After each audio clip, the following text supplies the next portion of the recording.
Professor Dershowitz, real quick before we get into Mangione and other legal stories, there was a Wall Street Journal article that came out about Joe Biden that apparently everyone knew that there was issues with his mental capacity and that there was a major cover-up. They were purposely keeping his meetings short, the aides.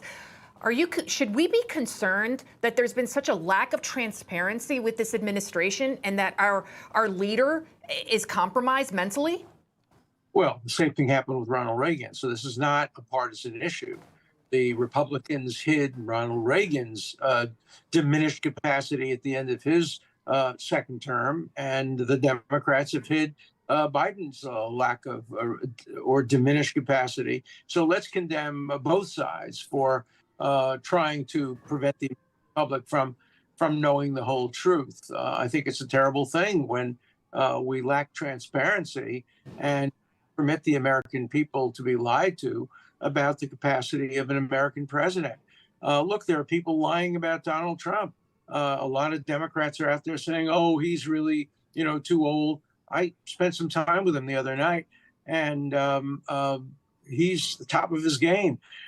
This is a common ploy to attack leaders based on their capacity. Fortunately, the American public has the ability generally to judge the capacity of our leaders. From right. a conference, and anybody who saw the press conference would know he's absolutely at the top of his game.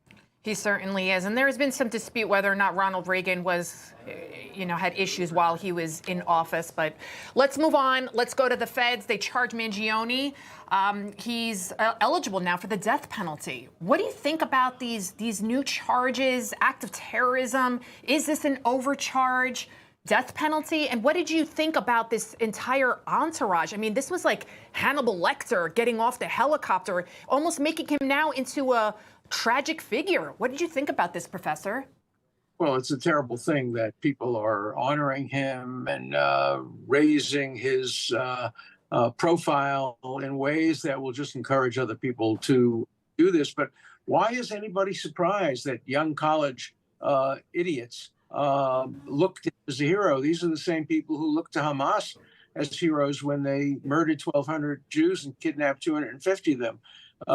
The hard left and extremists on both sides tend to idolize some of the, and I don't blame the police for trying to protect either him, trying to prevent people from breaking him out, things like that. This is a serious matter. Look, they won't impose the death penalty on him. In general, they don't impose the death penalty for crimes committed in states in which there is no death penalty. The federal government has the right to impose the death penalty, but generally they don't do it. New York doesn't have the death penalty. Right, but now it's a federal case. Real quick, before I let you go, we have a minute left, Professor. I want to get to this other developing story. The Zionist Organization of America sent Columbia a letter asking them to cancel a class about Jewish history taught by Joseph Massad. Now, Massad is a professor who praised the October 7th massacre and called it, quote, awesome. He'll be teaching a class on the history of Zionism in the spring semester. The letter writing, quote, Columbia University has unfortunately already earned a reputation as a place where Jews are unwelcome and even unsafe. Sir, your reaction to this?